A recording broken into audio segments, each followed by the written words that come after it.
ప్రైజ్లాడండి. బాగున్నారా? ఈ దినం దేవుని వాగ్దానం చూసుకుందామా? రండి, చిన్న విషయం పాడుకుందామండి.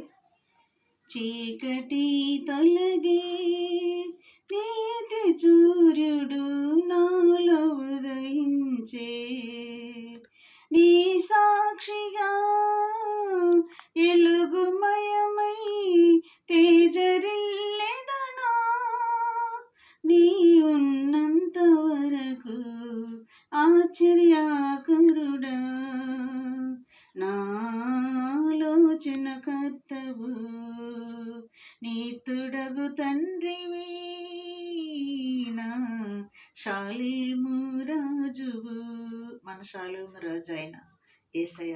ఇది నా వాగ్దానం చూసుకుందామండి. రండి, యెషయా 62వ అధ్యాయము 3వ వచనం చదువుకుందాం. నీవు యెహోవా చేతిలో భూషణ కిరీటముగాను, నీ దేవుని చేతిలో రాజకీయ మగుటముగాను ఉందువు. ఈ దినం వాగ్దానం అండి. నీవు యెహోవా చేతిలో భూషణ కిరీటముగాను, నీ దేవుని చేతిలో రాజకీయ మగుటముగాను ఉందువు.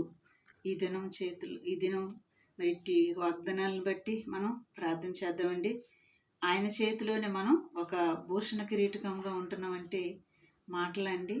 చూడండి, ఆయన చేతిలో మనం భూషణ కిరీటకంగా సిద్ధపాటు కలిగి ఉండాలండి. ఇదేనా వాగ్దానం అండి.